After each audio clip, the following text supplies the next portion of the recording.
Thumbnail দেখে তো অনেকে বুঝতে পেরেছেন যে হয়তো আমি আজকে কথা বলতে এসেছি জিএসটি। তো এটা নিয়ে আর কথা বলার কি বা কেমন কিছু আছে? তা জিএসটি মানে গুডস এন্ড সার্ভিস ট্যাক্স, তো আমি জানি। আমি কেন, সবাই জানে পৃথিবীর। আমি এইটা টপিকে আছে কোনো কথাই বলতে আসিনি আজকে।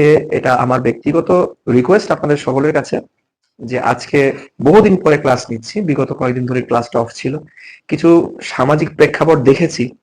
আহ আমি 10-11 বছর ধরে পড়াচ্ছি। তো সেই সুবাদে আমার কিছু এক্সপিরিয়েন্স মনে হলো যে কিছু আপনাদের সঙ্গে শেয়ার করাটা উচিত।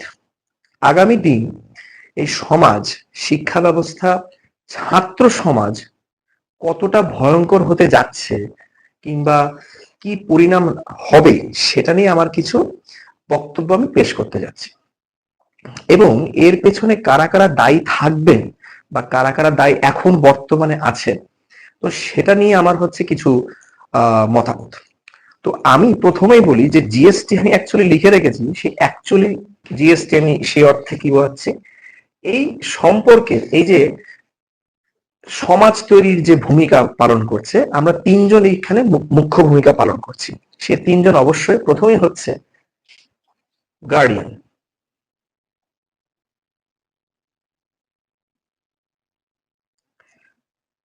এবং 2 নম্বর আমি রাখছি স্টুডেন্টস,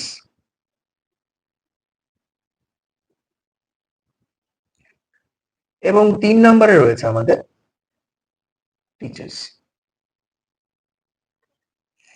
তো এইটা বলার আগে, এই তিনজনের ইন্ডিভিজুয়াল কিছু বক্তব্যের আগে, আমি আপনাদের একটা নর্মাল একটা ছোট করে গল্প মতো আমি আপনাদের বলি। দেখুন, আমার এই পড়ানোর সুবাদ শুরু হয়েছিল হচ্ছে actually I am home tutor. ঠিক আছে, আমি লোকের বাড়ি বাড়ি গিয়ে পড়াই। সে লোকের বাড়ি বাড়ি গিয়ে পড়াতে গিয়ে বিভিন্ন অভিজ্ঞতার সঞ্চার আমাকে হতে হয়। ঠিক আছে, ব্যাচ ছোট বড়, 10-12, এত নিচেই হবে না, ফিজ নিয়ে একটা অনেক তর্ক বিতর্ক হয়। কিন্তু বর্তমান সময়ে যে জিনিসটা সব থেকে বেশি, যেটা সমস্যার সম্মুখীন হতে হচ্ছে, সেটা হচ্ছে টিচার্সদের একটা বদনামের ভাগিদার হতে হচ্ছে। আমি আমাকে দিয়ে বলছি। তো ধরুন, আমি আপনাকে একটা এক্সাম্পল দিচ্ছি। আমার কাছে যখন কেউ পড়তে আসছে, যিনি অভিভাবক, গার্ডিয়ান যিনি, তো তিনি এসে যে ছাত্র বা ছাত্রীকে নিয়ে আসে, সে ছাত্র ছাত্রীকে নিয়ে আসার আহ যখন প্রথম কথাটা ঘটে আর কি, প্রথম কথাটা হয়, প্রথম কথাটা এই হয়।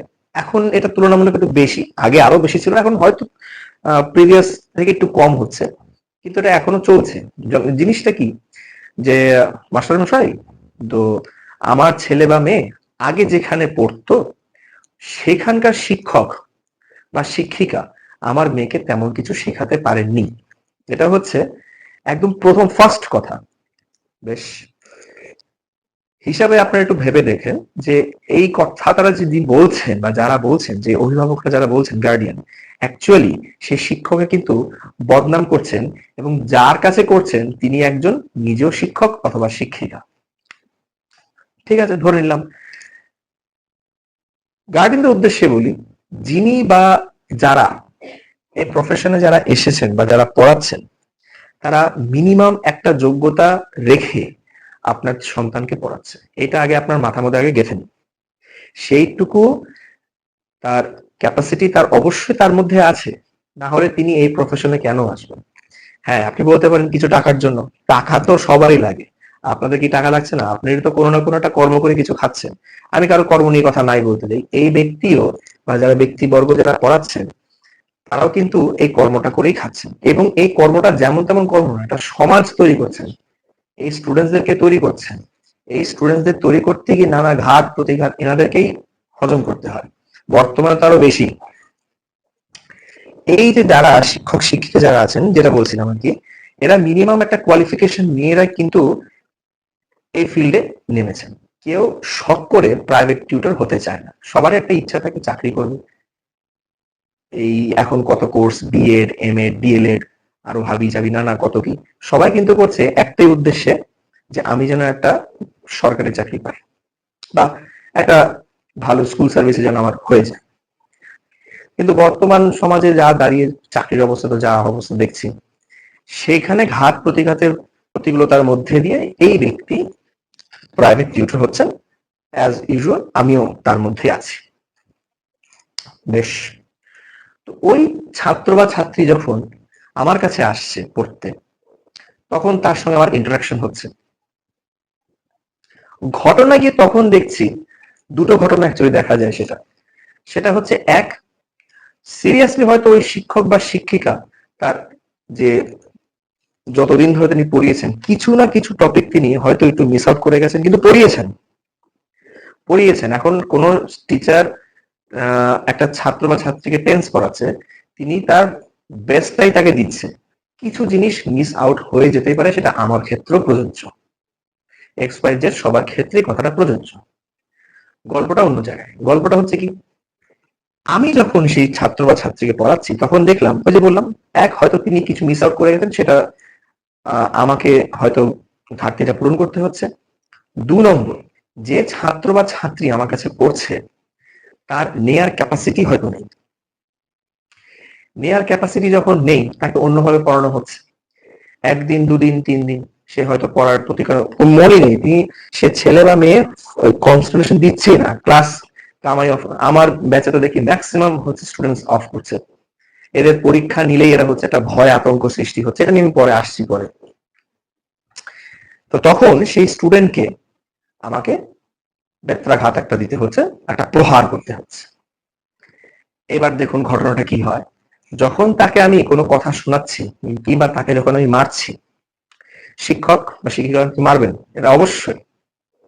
সেই ছাত্র বা ছাত্রী তখন বাড়িতে গিয়ে এই গার্ডিয়ানদের বলছে যে অমুক শিক্ষক তিনি আমাকে এই করেছেন, এই বলেছেন, এই হাবিজাবি। এই গার্ডিয়ান তখন আমাকে ফোন করে বা ওই শিক্ষক শিক্ষিকা ফোন করে, এটা কেন করলেন, ওটা কেন করলেন, কেন? এক অভিভাবক তার সন্তানকে প্রহার করা হয়েছে, তার গায়ে লাগবে, এটা স্বাভাবিক, পিতামাতা তো গায়ে লাগবে। কিন্তু তিনি এইটা ভুলে যাচ্ছেন, যিনি শিক্ষক বা শিক্ষিকা তাকে কিন্তু ইচ্ছে করে তাকে প্রহার করেননি। একটা ঘটনার উপর ভিত্তি করে এই স্টুডেন্টসকে বেত্রাঘাত বা হচ্ছে তারা মারা হয়েছে। এই গার্ডিয়ান, সবাইকে বলছি না, এর আগেও বলেছি, একজনের জন্য 9 জন কথা শোনে। তখন সেই শিক্ষককে যা তা না ফোনের মধ্যে, কখনো কখনো আমি তো কখনো থ্রেডও পেয়ে গেছি, এই করবে সেই করবে, মেরে দেবে মুড়ে দেবে, যাই হোক অনেক কিছু হয়, অনেক কিছু ঘটনা শুনতে হয়। তাহলে আপনারা একবার এই একটা ছোট্ট গল্পের মধ্যে দিয়ে ভাবুন, সমাজ তৈরি করার যে কারিগর, এদের অ্যাকচুয়ালি বর্তমান পরিস্থিতি কোথায়? একবার ভাবুন, এরা যে একটা সমাজ তৈরি করতে 3 জন যে প্রধান মানে কারিগর, এদের অবস্থাটা অ্যাকচুয়ালি কি? আমাদের যারা টিচার্স আছেন, আমি গৃহ শিক্ষক মানে home tutor, private tutor plus school teacher, আমি সবাইকে উদ্দেশ্য করে কথাগুলো বলছি, ইনক্লুডিং মি, আমি আমাকেও বলছি। শিক্ষক, যারা স্কুলের শিক্ষক শিক্ষিকা আছেন, আমি তাদেরকে আগে বলি, দেখুন আপনারা যথেষ্ট জীবনে পরিশ্রম করেছেন, ঠিক আছে, ডিগ্রি অর্জন করেছেন, এই কোর্স সেই কোর্স, তারপরে এসএসসি পরীক্ষা, বিভিন্ন পরীক্ষার মধ্যে দিয়ে, আপস এন্ড ডাউনস এর মধ্যে দিয়ে আপনারা একটা সরকারি স্কুলে চাকরি পেয়েছেন, সেটা প্রাইমারি স্কুলে হোক কিংবা হায়ার স্কুলে হোক, যেটাই হোক একটা পেয়েছেন। কিন্তু যখন আপনাদের কর্মজীবন ঢুকছে, তখন আমি ম্যাক্সিমাম দেখেছি আপনাদের পড়ানোর মানে একটা ধাঁচ বা ধরন সম্পূর্ণ একটা আলাদা রকমের ভাবে থাকে। এরকম অনেকেই আছেন যারা ঠিকঠাক জিনিসটা জানেনই না, কোনো মতে একটা কাজ কর্মটা দিয়ে দিয়ে এটা হবে এটা হবে এইভাবে করে যাচ্ছেন। আমি সবাইকে বলছি না, গুটি কয়েক আছে, আমি বারবার বলি, গুটি কয়েকের জন্য, মুষ্ঠময়ের কথা লোকের জন্য বাদ বাকি কথাগুলো ওনাদের শুনতে হয়, এটা কিন্তু ঠিক। সেই যে খামতিগুলো আপনারা রেখেছেন স্কুল, সেই খামতিগুলো পূরণ করার জন্য প্রয়োজন হয় আমাদের মতো কিছু বেকার, ঠিক আছে, আমরা বেকারই বলি, বেকার, অযোগ্য, সমাজের চোখে অযোগ্য কিছু গৃহ শিক্ষকের। কেন? আমাদেরও ডিগ্রি আছে, আমরাও পরিশ্রম করছি, ভাগ্য দোষে বলুন বা নিজের দোষে বলুন, হয়তো একটা সরকারি চাকরি হয়তো আমরা পাইনি, তার জন্য আমরা বসে আছি, কিছু স্টুডেন্টস পড়াবো, একটা সংসার চালাতে হয়, পরিবারকে দেখতে হয়, তার জন্য আমরা এই মাঠে নেমে গেছি। এই তো হলো আপনাদের কিছু কর্ম, আপনারা সমাজ তৈরি করছেন, অবশ্যই আমি এটা অবশ্যই সাধুবাদ, কিন্তু ওই যে বললাম কিছু লোকের জন্য এরকম হয়। আস্তে আস্তে ঢুকে যাচ্ছে প্রাইভেট টিউটর যারা আছে, প্রাইভেট টিউটর তারা এই যে সকালবেলায় ভোরবেলায় উঠছে, ভোরবেলায় উঠে তাদের কর্মজীবন শুরু হচ্ছে, সাইকেল নিয়ে বাইক নিয়ে যেভাবে হোক একটার পর একটা ব্যাচ পড়াচ্ছে। মাস শেষে যার নাম বিশাল হয়ে গেছে সে তো একটা ভালো মোটা অঙ্কের অর্থ তিনি রাখছেন, তার সংসার তিনি চালাচ্ছেন। কিন্তু এটাও ঠিক, সবকিছুর শেষে, দিন শেষে তার কোথাও না কোথাও একটা খারাপ লেগে থাকা, মানে থেকে যায় মনের মধ্যে, কোথাও থেকে যায়, এটা যদি আজকে এটা না হতো ওটা ভালো হতো, এই হতো, একটা আফসোস থেকে যায়। সেটা কি নাকি, আর সেটা কি যারা হোম টিউটর, যারা প্রাইভেট টিউটর যারা, তারাও বুঝতে পারছেন আমার মতো আর কি, কোথাও এটা ডিস্যাটিসফ্যাকশন থেকে যাচ্ছে। এই হোম টিউটর যারা আছেন তারা এক একটা ব্যাচ সেট করে, সেই ব্যাচে 10 জন 12 জন, উনি ওনার স্পেস অনুযায়ী একটা পড়াতে চান। এবার তিনি তার বাড়িতে হয়তো পড়াতে পারছেন না, সেখানে অনেকের আসার পক্ষে সম্ভব না, কিন্তু যখন অন্য জায়গায় গিয়ে সে ব্যাচটা করে এবং সেখানে 10 জন 12 জন, তিনি চান যে একটু বেশি হোক, হলে অ্যামাউন্ট একটা ভালো আসে, এবং তিনি কিন্তু সবসময় চেষ্টা করেন যে সব থেকে বেস্ট শিক্ষা তাকে দেয়া, যেটা তিনি ফল্ট তার জীবনে ছিল সেই ফল্ট তার মানে ছাত্র বা ছাত্রীরা না করে, সেটার জন্য তিনি সব সময় চেষ্টা করেন। সেখানে অভিভাবক যারা আছেন, মানে সম্মানীয় পূজনীয় যারা গার্ডিয়ান যারা আছেন, তাদের প্রথমে একটা মার্ক চলে আসে, এত জনের বেশি হলে কিন্তু আমি তাকে অ্যালাউ করবো না। হতে পারে কারণ কি, আহ তাহলে আমার সন্তান বা সবাই ভালো শিখতে পারবে না, আমার সন্তানটা লাজুক, সে কথা বলতে পারে না, সে ভয় পায়। যারা ইউনিভার্সিটিতে পড়ছে কিংবা বড় বড় যারা শিক্ষক, যারা আজকে প্রচুর নাম করে ফেলেছে, আমি কারো নাম নিচ্ছি না, তো তারা যখন কোন একটা কোচিং সেন্টারে যখন পড়াচ্ছে, আপনি চাকরির পরীক্ষার কথাই ভাবুন না, যখন একটা সে কম্পিটিটিভ ওয়ার্ল্ডে যখন নামবে, তখন শয়ে শয়ে স্টুডেন্টের মধ্যে তাকে পড়তে হবে। আপনার কি মাথায় একবারও সে কথা আসে না, তখন গিয়ে ফিউচারে গিয়ে আমার এই সন্তান কি করবে? তখন তাকে কি বলবেন যে আমার বাড়িতে আসুন, 10 জনের একটা সেট করুন, যা ফিজ লাগবে আমি দেব। এই হলো আমাদের গার্ডেনের কিছু নিম্ন মন মানসিকতা, সেটা নিয়ে আমি কথা বলতে চাচ্ছি না। যাই হোক, এই হলো আমাদের টিচার্সদের ভালো দিক খারাপ দিক সবকিছু মিলিয়ে। Students, the pillar of the Nations. ছাত্রছাত্রী অবস্থা আজকে শুনুন কি হয়েছে। ক্লাস 9-10-এ পড়ছে একটা ছাত্র, বা ম্যাক্সিমাম ছাত্রই করে, তারা এখনই ড্রাগ অ্যাডিক্টেড হয়ে যাচ্ছে। আমার বলতে বাধা নেই, সিগারেট, নেশা, গাঁজা, বিড়ি, গুটকা, খৈনি, কি না খাচ্ছে তারা, কি না খাচ্ছে। গার্ডিয়ানরা হয়তো জানেনও না যে আমার সন্তান এই জিনিস প্রতি তার আসক্ত হয়ে যাচ্ছে, আপনাদের কোনো খবরও নেই, আপনারা খবর রাখতে চান না, আপনাদের কথা পরে আসছে, স্টুডেন্টদের কথা বলি। আমারই কাছে কিছু বেশ ছাত্রছাত্রী বলে তারাই এই ড্রাগ অ্যাডিকশনে পড়ে গেছে, কিছু করার নেই। সিগারেট, বিড়ি, গুটকা ফুটকা, হাবি জাবি যা আছে সব, চায়ের দোকানে আড্ডা। একটা ক্লাস 10 বা 9-এ পড়া একটা ছাত্র, তার এখনই চায়ের দোকানে আড্ডা, সে স্কুটি নিয়ে বাইক নিয়ে সজোরে স্কুলের সামনে দিয়ে, বিশেষ করে গার্লস স্কুলের সামনে দিয়ে, ওরে বাবা তা তো বিশাল ব্যাপার, মানে সে ভাবছে আমি এরকম ভাঁজ মেরে দিয়ে গেলে মেয়েটা আমার প্রতি অ্যাট্রাকশন হবে, আমি বিশাল একটা ক্যালমা দেখিয়ে ফেলেছি, এই করব সেই করব, এই হ্যানা তেনা এই করবো। মানে আপনাদের কি বলবো সেটা, মানে এটা যদি কত, এরা হচ্ছে বললাম না জাতির ভবিষ্যৎ, অথচ তারাই একটা জাতিকে আস্তে আস্তে কতটা নিচের দিকে নিয়ে যাচ্ছে আপনাদের কোনো ধারণা নেই। ছাত্রছাত্রী, আমি কারো দোষ দিচ্ছি না, এটা সবই সময়ের দোষ, কিছু গাইডেন্সের অভাব আছে, আমাদেরও বলুন গার্ডিয়ানের বলুন, এরা তো বেপথে যাবেই, কারণ সমাজটা এখন এমন একটা জায়গায় গেছে, বেপথে মানুষ খারাপের, এই ভারত থেকে খারাপের দিকে বেশি যাচ্ছে আর কি, ঝোঁকটা বেশি। এক, 2 নম্বর, পড়াশোনার প্রতি অনীহা। পড়াশোনার প্রতি অনীহার কারণ, প্রথম আপনারা ভেবে দেখবেন, এখনই একটা ছাত্র বা ছাত্রী ক্লাস 9 বা 10-এ পড়ে, তার হাতে আপনারা স্মার্টফোন দিয়ে দিচ্ছেন, যেখানে আপনিও জানেন যে স্মার্টফোনটা যে তাকে দিচ্ছেন সে এটা কি ইউজ করতে পারে। সুতরাং সবকিছু জানার পরে আপনি তাকে ফোনটা কেন দিচ্ছেন, কি কারণে, সে এমন কোন লাট সাহেব হয়ে গেছে তাকে ফোনটা দিতে হবে? সে কি চাকরি করে, সে কি ব্যবসা করে? হ্যাঁ, আপনি বলতে পারেন গ্রুপে এসএমএস, সেটা গ্রুপে যখন পড়ার এসএমএস ঢুকছে সেটা আপনার ফোন নাম্বার থাক না, আপনি সেটা ব্যবহার করুন। যাক, আপনারা ভালো বুঝে নিশ্চয় দিয়েছেন, হয়তো তাকে অধঃপতনে যাওয়ার জন্যই দিয়েছেন, আমি ধরে নিচ্ছি ব্যাপারটা। এটা গেল 2 নম্বর ফ্যাক্ট, যে স্মার্টফোন একটা কাহিনী। 3 নম্বর, স্মার্টফোনের সঙ্গে যুক্ত সোশ্যাল মিডিয়া এবং gaming apps. Social media, Instagram, এটা তো ইনস্টাগ্রামটা এখন বলা ভুল, এটা ছোটখাটো একটা পর্ন সাইট হয়ে গেছে এখন বলতে গেলে। যত দুনিয়ার নোংরা ভিডিও সব ইনস্টাগ্রামই হচ্ছে। মেয়েদের কথায় আসি, বিভিন্ন ছাত্রীরা দেখছে যে এই ইনস্টাগ্রামে করে যদি তথাকথিত ভাবে যদি আমি আমার বডি শো আপ করি তাহলে বিশাল পরিমাণে ভিউজ হচ্ছে, এই হচ্ছে সে হচ্ছে, ওর এই ট্রেন্ডিং, এই গানে নাচছে, আমিও একটা নাচ ছাড়ছি, এটাকে এডিট করে এই করে সে বুঝতে পারছে না কি হারে সময় নষ্ট করছে, just because of building up career through Instagram. কিন্তু এটা সে বুঝতে পারছে না, সে একটা সমাজে থাকে, সে একটা ছাত্রী, যে মেয়েটা এগুলো করছে সেও হয়তো একটা পর্যায়ে যাওয়ার পর করে ফেলেছে।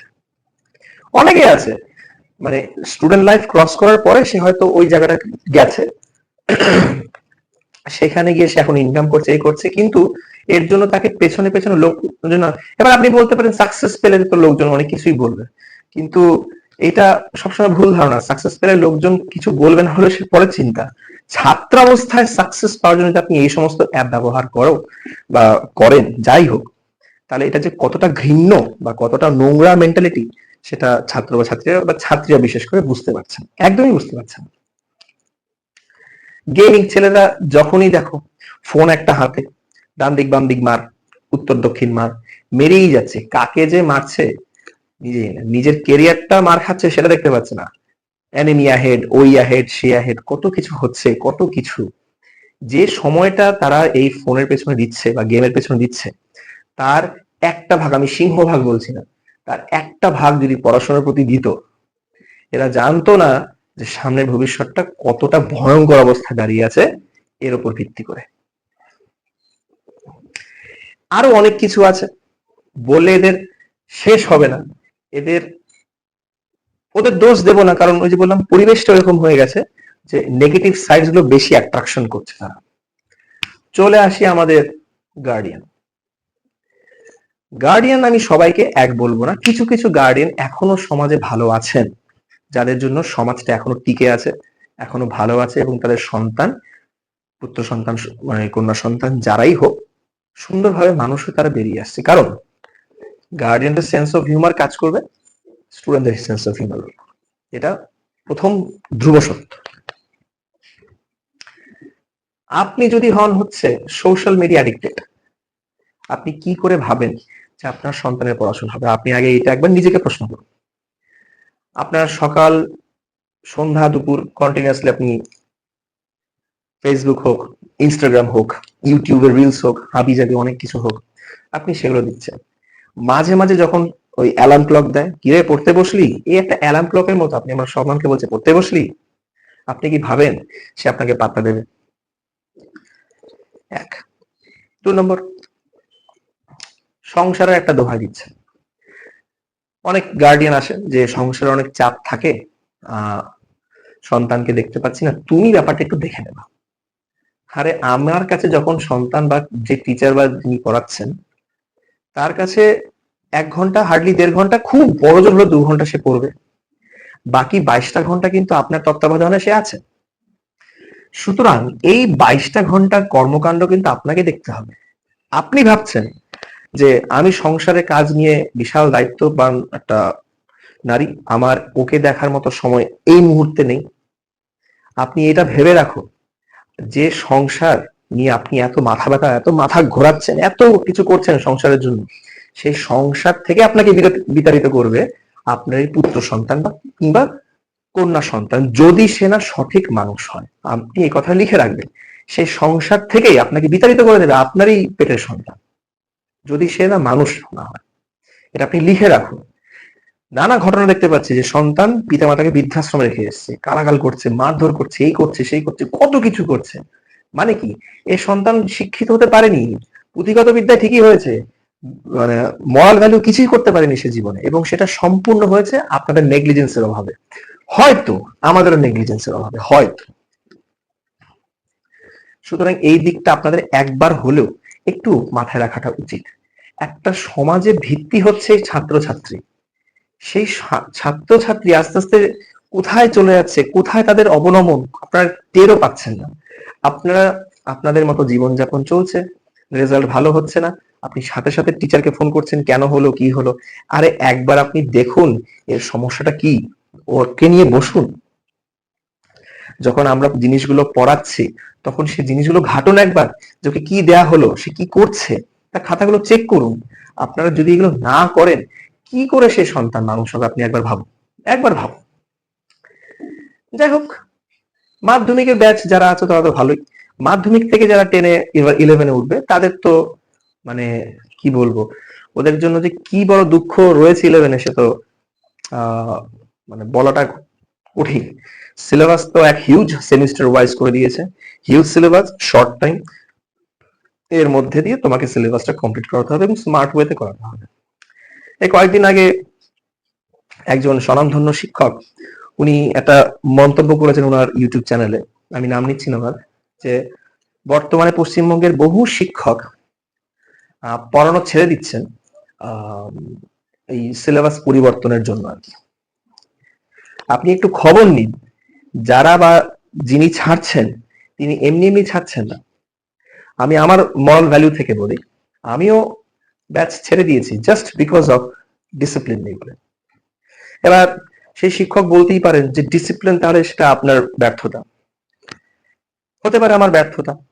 কিন্তু ডিসিপ্লিন তখনই আসবে যখন সেই ছাত্র বা ছাত্রী ক্লাসটা রেগুলারলি করবে, ক্লাসটা নিয়মিত করবে, এসে দিনের পর দিনে করবে, এই করবে, একটা ধাপে ধাপে যখন সে যাবে, স্টেপ বাই স্টেপ যখন সে যাবে, স্টেপ বাই স্টেপ যেতে যেতে একটা সে সাকসেস পাবে। আমিও গুটি কয়েক ভালো ছাত্রছাত্রী রেজাল্ট দিয়ে দেখাতে পারি এই হলো অবস্থা, আমার কাছে পড়ে এই হয়েছে সে হয়েছে, কিন্তু সিংহভাগ ছাত্রছাত্রী পড়াশোনাটাকে এড়িয়ে যেতে চায়। দু একজন ভালো রেজাল্ট করার মাধ্যমে আমি আমার ক্রেডিট কখনো শো আপ করতে পারি না, এটা হচ্ছে মেন কথা। আমি ওনার সাথে কন্ট্রোভার্সি যাচ্ছি, উনি ওনার পয়েন্ট অফ ভিউ বলে ফেলেছেন, সেটা ওনার তরফ থেকে হয়তো বলে ফেলেছেন, কিন্তু ওনার জিনিসটা একবার দেখা উচিত, খুঁটিয়ে দেখা উচিত। হয়তো ওনার ব্যাচেও এরকম কিছু না কিছু হয় যেটা হয়তো আমাদের প্রকাশ্যে আসে না। আমি যেমন আমারটা বললাম, আমি প্রকাশ্যে বলে দিই, এখানে লুকিয়ে চড়ার কোনো ব্যাপার স্যাপার নেই। জিনিসটা সবাইকে দেখতে হবে, গার্ডিয়ানদেরকেও দেখতে হবে, টিচারকে তো অবশ্যই দেখতে হবে। কিন্তু সমস্যা হচ্ছে এইখানে, একজন শিক্ষক যখনই এই ছাত্র বা ছাত্রীকে, যখন সে শক্ত হাতে হাল ধরছে, তাকে যখন মানুষ করার প্রতিজ্ঞাবদ্ধ হয়েছে, শাসন করছে, বকছে, মারছে এই ছাত্র বা ছাত্রী, তখন সেই গার্ডিয়ানদের কাছে গিয়ে এই শিক্ষকের নামে অনেক কিছু বলে ফেলছে, যার মানে যেটার কোনো বেস হয়তো ওনারা জানেই না কিসের জন্য কি হলো না হলো। এই গার্ডিয়ানরাই যখন এনাকে যাওয়া একটা তো বদনাম হয়েই যায়, বাইরে গিয়ে কিন্তু আবার সেই একই প্রসেসের মধ্যে দিয়ে যাচ্ছে। আলটিমেটলি সমাজে দেখুন, আমরা এই দুই পক্ষ কোনোভাবেই, এই যে ছাত্র বা ছাত্রী যারা আছে, এদেরকে কোনোভাবেই একটা জায়গায় গ্রিপে আনতে পারছি না। মুষ্টি কয়েক আছে যারা হাতে গ্রিপে আছে, তারা সুন্দর ভবিষ্যতে লাইফ করে নিচ্ছে, কোনো ব্যাপার নেই, তাদের জন্য অল দ্য বেস্ট, এবং ভালো রেজাল্ট হোক, ভালো মানে একটা সময় আসুক, ভালো জীবন তোমার তৈরি হোক, এটা আমরা সবাই চাই। কিন্তু যারা ম্যাক্সিমাম যারা রয়েছে, যারা সিংহভাগ, এর মধ্যে থাকবেই কিছু নষ্ট হবে, এটা আমরাও জানি, কিন্তু তাদেরকে তারা ফিরিয়ে আনতে হবে, একটা রিদমে তো ফিরিয়ে আনতে হবে। সেটাই কিন্তু আমাদের শিক্ষক, গার্ডিয়ান দুজনদেরই উচিত এদেরকে হাল ধরে রাখা। তারা যদি শাসন করতে হয়, করা অবশ্যই দরকার, বকতে হয়, মারতে হয়, হবে। এখন একটা কথা পান গার্ডিয়ানরা যে এখনকার বাচ্চারা খুব সেন্সিটিভ। আরে সেন্সিটিভ করছে কারা? আমরাই করছি, আপনারা করছেন। যে এই বাচ্চাকে এইভাবে মারলে এ হবে, ওটা করা যাবে না, এটা করা যাবে, এটা তার সাইকোলজিতে কি হচ্ছে, ছোট থেকে একটা মাথায় ডেভেলপ হয়ে গেছে, আমাকে এটা বাবা মা প্রশ্রয় দিচ্ছে, সুতরাং এটা করা যাবে না। ভালো করে বুঝবেন, যখনই একটু শাসনের মধ্যে চলে আসছে, আপনারা একটা কথা অজুহাত দিচ্ছেন সেন্সিটিভ। সেন্সিটিভ কি আমরা পড়াশোনা করিনি? আমাদের গার্ডিয়ান তো কখনো এরকম বলেনি যে আমার বাচ্চা সেন্সিটিভ, তাকে করবে না। আমরা রীতিমতো যখন পড়া না পারতাম, উদ্ধাম মার দিত, উধাম মার, সে মারের কোনো লিমিট নেই। সেই তুলনায় এখন তো বাচ্চাদের কোনো কিছু বলাই হচ্ছে না। সুতরাং এইগুলো ভাববেন, সামনে ভবিষ্যৎ আসছে খুবই খারাপ, সমাজটা একটা খারাপের পথে চলে যাচ্ছে, বিশেষ করে পশ্চিমবঙ্গ তো আরো বাদই দিলাম, এখানে কাজের থেকে অকাজ হয় বেশি। সেই সমাজে দাঁড়িয়ে একটা যদি সুশিক্ষিত সমাজ তৈরি না হয়, একটা মানুষ যদি তৈরি না হয়, এর যে পরবর্তী ভুক্তভোগী হবে আমরা, আপনারা সবাই, এবং করবে এরাই। এরাই তখন একটা খারাপ পথে যাবে, খারাপ বদনাম করে ফেলে দেবে। হয়তো এখন সেই শিক্ষকের নামে বদনাম করছে, বলা যায় না, আপনাদের নামে বদনাম হতে পারে, যার যার সন্তান সন্ততি আছে। সুতরাং এগুলো ভেবে আপনারা একটু ব্যাপারটা বুঝুন, আপনারা আপনাদের সন্তানকে একটু নিয়ে বসুন, তারা কি করছে না করছে অন্ধের মতো বিশ্বাস করে তাদেরকে ছাড়বেন না। তারা দেখুন যে কি করছে, তারা আদৌ পড়াশোনাটা হচ্ছে কিনা, ঠিকঠাক টিউশনে যাচ্ছে কিনা, টিউশনের নাম করে অন্য কোথাও যাচ্ছে কিনা, এগুলো একবার দেখুন। যদি এখন এই সময়টা না দেখেন, আপনাদের সময় সত্যি সত্যি খুবই খারাপ একটা সময় হতে চলেছে। আমি ভগবানের কাছে চাই এটা যেন না হয়, কিন্তু যে পরিস্থিতি করে রেখেছেন আপনাদের সন্তান সন্ততিদের, অবস্থা খুবই খারাপের দিকে যাচ্ছে। তো এই ছিল আমার কিছু পয়েন্ট অফ ভিউ, আরো অনেক কিছু বলার ছিল, সবকিছুই বলাটা যায় না, এটা কন্ট্রোভার্সি তৈরি হবে, কারণ ইউটিউব এমনি একটা কন্ট্রোভার্সিয়াল প্লেস। ঠিক আছে, আমি জাস্ট নতুন একটা চ্যানেল খুলেছি, কন্ট্রোভার্সি উঠে গেলে তো আরো সমস্যা। তো এইগুলো একবার দেখবেন, ঠিক আছে। এই জিএসটি আজকে যে আপনার থাম্বনেল দেখেছেন, অ্যাকচুয়ালি আমার বক্তব্য ছিল এটাই, একটা সমাজ সুস্থ হোক, ভালো হোক, এবং তার ভিত্তিপ্রস্তর এরাই ছাত্রছাত্রীরাই, এবং এদেরকে গাইডলাইন করার দায়িত্ব হচ্ছে এই দুই ব্যক্তি, গার্ডিয়ান এবং টিচার্স। এই জন্য আমি বললাম জিএসটি আর গার্ডিয়ান স্টুডেন্টস টিচার্স। তো এই ছিল আজ বক্তব্য।